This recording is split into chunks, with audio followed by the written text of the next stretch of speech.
Indira park వద్ద ధర్నా చౌక్లో BRS నిరసన కార్యక్రమం ఏదైతే ఉందో మరి నీట్ పేపర్ లీక్ అయింది. దాని తర్వాత దాని బాధ్యులపై చర్యలు తీసుకోవాలి, లేకుంటే విద్యార్థి లోకం ఇప్పటికే చాలా ఆందోళన చెందుతున్నారు. సో వారందరికీ కూడా మనోధైర్యం కలిగించాలనే మరి కేటీఆర్ జన్మదినం ఉన్నప్పటికీ కూడా తీసుకున్న కార్యక్రమం ఏదైందో స్వచ్ఛందంగా విద్యార్థులు భారీగా తరలివచ్చారు. మనతో మాట్లాడేందుకు ఈ అంశాలపై మాజీ మంత్రి సత్యవతి రాథోడ్ గారు ఉన్నారు. ఆమెతో మాట్లాడదాం. మరి వాస్తవానికి దీని తర్వాత ఇప్పుడు ఈ ధర్నా సక్సెస్ అయిందా మేడం? చాలా నిజంగా ఈరోజు వాళ్ళ ఆవేదన, వాళ్ళ బాధ, ఈ ధర్నాకి ఎవరైతే ముఖ్య అతిథిగా వచ్చి వాళ్ళకి సంఘీభావం తెలిపిన నాయకుడు వచ్చి వెళ్ళిపోయినా ఆ విద్యార్థుల ఆవేదన, ఎండలో వాళ్ళు ప్రదర్శిస్తున్న వాళ్ళ దీక్షను చూస్తే చాలా వాళ్ళు ఎంత ఆవేదనతో ఉన్నారో అర్థమవుతుంది. ఈరోజు కేటీఆర్ గారి పుట్టినరోజు, కానీ ఏదో పుట్టినరోజు అంటే కేకులు కట్ చేయడం, బొకేలు తీసుకోవడం కాదు. తను ఒక రాజకీయ పార్టీ, బీఆర్ఎస్ పార్టీ వర్కింగ్ ప్రెసిడెంట్తో పాటు ఒక తండ్రిగా కూడా ఆయనకు ఆ బాధ్యత ఉంది. కాబట్టి కేసీఆర్ గారి ఆదేశాలతోనే ఇవాళ ఈ ధర్నాకు మద్దతు ఇవ్వడానికి బీఆర్ఎస్వి మరి పూనుకోవడం జరిగింది. కేటీఆర్ గారు వాళ్ళకు ఉత్సాహాన్ని, వాళ్ళకు నైతిక మద్దతుని ఇవ్వడానికి వాళ్ళు వచ్చి చాలా మాట్లాడి వారికి ధన్యవాదాలు తెలియజేస్తూనే కేంద్ర ప్రభుత్వం ఇప్పటికైనా కళ్ళు తెరిచి తప్పు తెలుసుకొని విద్యార్థులకు, జాతికి క్షమాపణలు చెప్పాలని, అలాగే విద్యార్థుల న్యాయమైన డిమాండ్లు ఏదైతే ఉందో వెంటనే మరి తీర్చాలని చెప్పి నేను కూడా డిమాండ్ చేస్తూ, లేదా ఇప్పటివరకు జరిగింది ఒక ఎత్తు అయితే జరగబోయే వాటికి ఈ కేంద్ర ప్రభుత్వం నరేంద్ర మోడీ బాధ్యత వహించాల్సి వస్తుంది. ఇది దేశానికి మరి జాతికి మంచిది కాదు. విద్యార్థుల జీవితాలతో ఆటలు ఆడుకోవద్దు, ఇప్పటికి ఆడుకుంది చాలు అని చెప్పి తెలియజేసుకుంటూ ధర్మేంద్ర ప్రధాన్ని రాజీనామా చేయించాలి. ఆయన రాజీనామా చేయని పక్షంలో ప్రధానమంత్రి డిస్మిస్ చేయాలి. అలాగే చనిపోయిన విద్యార్థుల కుటుంబాలని అన్ని రకాలుగా ఆదుకోవాలి. చాలామంది విద్యార్థులు లాఠీ చార్జ్లో దెబ్బలు తిన్నారు, చాలామంది హాస్పిటల్లో ఉన్నారు, చాలామంది మరి వాళ్ళ మీద కేసులు అయినాయి. అవన్నీ కూడా ఎత్తివేయాలని చెప్పి నేను డిమాండ్ చేస్తూ ఉన్నాను. నిన్న తెలంగాణ సీఎం రేవంత్ రెడ్డి చిట్ చాట్లో మాట్లాడుతూ బీఆర్ఎస్ ధర్నా చేయడము చంపిన వాళ్ళే ఆ కర్మకాండాలు నిర్వహించినట్లుంది. గతంలో కూడా బీఆర్ఎస్ ప్రభుత్వ హయాంలో కూడా ఇలాంటి కార్యక్రమం పేపర్ లీక్ తర్వాత మరి 20కి పైగా విద్యార్థులు చనిపోయారు. సో దీని పట్ల వాళ్ళకు నైతిక హక్కు లేదని చెప్పి మాట్లాడాలని ఎట్లా? రేవంత్ రెడ్డి లాగా అన్ని రాజకీయాల నుంచి చూడలేము. రేవంత్ రెడ్డి అప్పుడు ఎక్కడ గడ్డి బీకుతున్నాడు? రేవంత్ రెడ్డి పిసిసి ప్రెసిడెంట్గా ఎందుకు ప్రశ్నించలేదు? ఆయన ఏం చేస్తే మరి ఆయనకు ఎందుకు మద్దతు కూడా కట్టుకోలేకపోయిండు?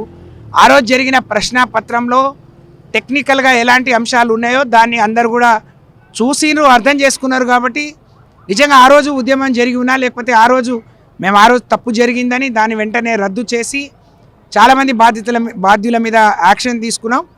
ఆ రోజు నీకు చేతగాంది, ఇవాళ నువ్వు ఒక ముఖ్యమంత్రి స్థాయిలో ఉండి నీ నాయకుడు కాంగ్రెస్ పార్టీ ఢిల్లీలో ధర్నా చేస్తూ ఉంటే 70-80 ఏళ్ల సోనియా గాంధీ రోడ్డు మీద ఎక్కితే రేవంత్ రెడ్డికి కొడంగల్ నుంచి రావడానికి చేత కాలేదు.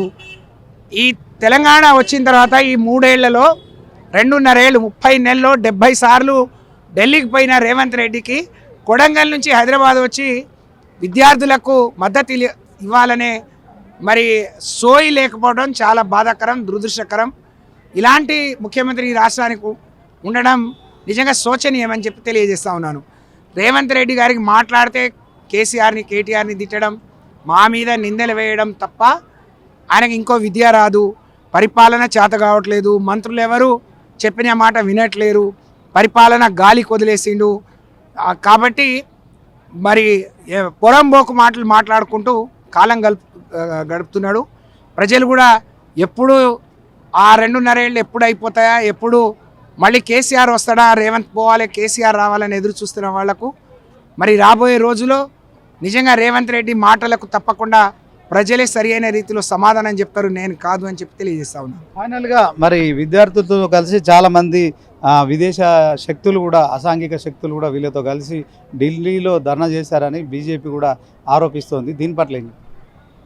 బీజేపీ పరిపాలన చేతగాక తప్పుడు మాటలు మాట్లాడుతూ ఉంది. నరేంద్ర మోడీ గారు ఇవాళ 12 ఏళ్ళు మరి ఏక ఛత్రాధిపతిగా ఈ రాజ్యాన్ని ఏలిండు. ఇవాళ ఓటమి అంచున నిలబడ్డాడు. ఈ విద్యార్థులు ఇంత పెద్ద ఎత్తున ఉద్యమిస్తారని ఆయన ఊహించలేకపోయిండు. ఏం మాట్లాడాలో తేలని పరిస్థితి. నిజంగా సిగ్గనిపిస్తూ ఉంది, దేశాన్ని ఇటువంటి ప్రధాని పాలించిండా అని. విదేశీ శక్తులు ఉంటే విదేశీ నుంచి వాళ్ళకి ఏదైనా సహాయం అందుతుందని మాట్లాడితే భారతదేశ గౌరవాన్ని తాకట్టు పెట్టినట్టు. నీ ఇంటెలిజెన్స్ ఏం చేస్తుంది, నీ నిఘా ఏం చేస్తుంది, నువ్వు ఎక్కడ నిద్రపోతున్నావు, ఎక్కడ గాడిద పళ్ళు తవ్వుతున్నావు నరేంద్ర మోడీ, మరి ఎందుకు ఎవరిని పట్టుకున్నావు, నువ్వు ప్రూవ్ చేయగలుగుతావా? నీ విద్యార్థులను మరి వాళ్ళకి సరియైన రీతిలో సమాధానం చెప్పలేక తప్పించుకోవడానికి ఈ మొత్తం జరుగుతున్న ధర్నాను కానీ విద్యార్థుల ఆవేదన నుంచి మరి వాళ్ళ చూపు మళ్లించడానికి తప్పుడు ఆరోపణలు చేస్తున్నారు. దీనికి నరేంద్ర మోడీ తప్పకుండా మూల్యం చెల్లించుకోవాల్సి వస్తుంది. ఇవాళ వారికి నచ్చిన సంస్థలు, వారికి నచ్చిన మీడియా కొంతమంది దుష్ప్రచారం చేస్తూ ఉన్నారు. విదేశీ హస్తం ఉందని వేరే వాళ్ళు ఇందులో చొరబడి చేస్తున్నారు. 30 ఏళ్ళుగా ఏం చేస్తున్నావు నువ్వు? నీ నిఘా ఏం చేసింది? నీ ఇంటెలిజెన్స్ ఏం చేసింది? ఇట్లాంటి దిక్కుమాలిన మాటలు బంద్ చేయి. ఇప్పటికైనా కళ్ళు తెరుగు బిడ్డ. లేకపోతే ఈ విద్యార్థుల రేపు మరి వాళ్ళ బాధకు, వాళ్ళ ఆవేదన ముందు నీ పతనం తప్పకుండా విద్యార్థుల చేతిలో ఉంది. రాసి పెట్టుకో నరేంద్ర మోడీ. ఇలాంటి తప్పుడు మాటలు మాట్లాడే నిన్న కిషన్ రెడ్డి గారు కూడా మాట్లాడిండు. 2 కేంద్ర మంత్రులు, 6 ఎంపీలు ఉన్నారు. మీకు సిగ్గుండాలే. కనీసం ఏం జరుగుతుందో విషయం చెప్పకుండా మరి దాన్ని ఏదో మత రంగో, విదేశీ రంగో, లేకపోతే అర్బన్ నక్సలైట్లనో తప్పుడు మాటలు మాట్లాడి దేశం గౌరవం ఇంకా తగ్గించొద్దు. ఇప్పటికే మతం పేరిట రాజకీయాలు చేస్తూ, కులాల పేరిట రాజకీయాలు చేస్తూ, విద్యార్థుల జీవితాలతో ఆడుకొని ఇన్ని కోట్ల మంది కుటుంబాల మరి ఆవేదనకు వాళ్ళ ఉసురు పోసుకున్న మీకు తప్పకుండా వాళ్ళ ఉసురు తగులుతుంది. వాళ్ళ కోపానికి మీరు తప్పకుండా బలవుతారనే విషయాన్ని గుర్తుపెట్టుకోమని. మేడం, ఇప్పుడు ఒక రోజు మీరు ధర్నా చేస్తున్నారు. అదే క్రమంలో కేంద్రంలో బీజేపీ చెప్తుంది ఆల్రెడీ నీట్ పరీక్ష రద్దు చేసినాం, మళ్ళీ కండక్ట్ చేసినాం, ఫలితాలు వచ్చినాయి, బాధ్యులపై చర్యలు తీసుకున్నాం, వాళ్ళంతా జైలు శిక్ష అనుభవిస్తున్నారు. దీంట్లో ప్రధాని మోదీ కూడా ఈరోజు ఒక కీలక ప్రకటన కూడా చేస్తారు. అంటే విద్యార్థులకు న్యాయం జరగాలంటే ఇప్పుడు మీ డిమాండ్ ఏంటి? విద్యార్థులే 3 డిమాండ్లు కోరడం జరిగింది. వాళ్ళు కేంద్ర విద్యాశాఖ మంత్రి రాజీనామా చేయాలని, నువ్వు విద్యాశాఖ కార్యదర్శిని బలిపశువుని చేయొద్దు అని చెప్పి మేము డిమాండ్ చేస్తున్నాం. విద్యాశాఖ మంత్రి నరేంద్ర మోడీ గారు క్షమాపణలు చెప్పాలి, విద్యామంత్రితో రాజీనామా చేయించాలి, లేకుంటే నరేంద్ర మోడీ బర్తరఫ్ చేయాలి. ఈ దీక్షలో, ఈ గొడవలో, ఈ నీట్ రద్దయిన తర్వాత మళ్ళీ మా జీవితాలు ఏమైపోతాయో అని ఆందోళన చెంది చనిపోయిన కుటుంబాలకు, విద్యార్థుల కుటుంబాలకు ₹1 కోటి చెల్లించాలని చెప్పి వాళ్ళు ఏదైతే ప్రధానమైన 3 డిమాండ్లు ఉన్నాయో అవి మాత్రమే అడుగుతున్నాం, ఇంకేది అడగట్లేవు. వాటిని వెంటనే తీర్చాలని, ఆ డిమాండ్లు వెంటనే నెరవేర్చాలని, లేదా జరిగిపోయే పరిణామాలకు నరేంద్ర మోడీ బాధ్యత వహించాలని చెప్పి దీన్ని ఎవ్వరూ రాజకీయం చేయట్లేరు. అందుకనే 30 రోజులుగా జరుగుతున్న బీఆర్ఎస్ పార్టీ కానీ ఢిల్లీలో జరుగుతున్న వేరే రాజకీయ పార్టీలు వాళ్ళకు మద్దతు ఇవ్వలేదు. వాళ్ళు చేస్తున్నారు అనుకున్నారు.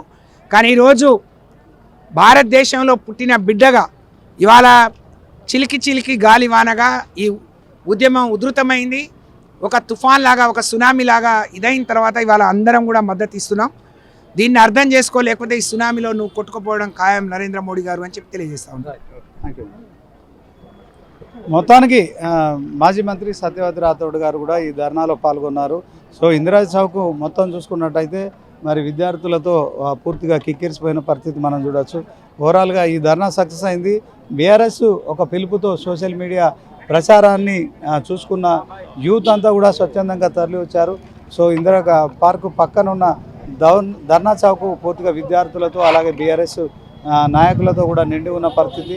సో మరి దీంట్లో మొత్తానికి ఇక బీఆర్ఎస్ లేవనెత్తిన అంశాలు కావచ్చు, అదే క్రమంలో విద్యార్థులు ఎవరైతే ఉన్నారో మరి వాళ్ళు లేవనెత్తిన అంశాలపై మరి కేంద్ర ప్రభుత్వం ఎలాంటి నిర్ణయం తీసుకుంటుంది, ఈరోజు నరేంద్ర మోడీ కూడా ఒక కీలక ప్రకటన చేస్తారని దాని ఒక వీడియో కూడా మనం చూసాము. సో ధర్మేంద్ర ప్రధాన్ రాజీనామా అంశము అందరి నోట వినిపిస్తుంది కనుక ఖచ్చితంగా మరి ఈ అంశంలో మరి ధర్మేంద్ర ప్రధాన్పై వేటు వేస్తారనేది మాత్రం వేచి చూడాల్సి ఉంటుంది.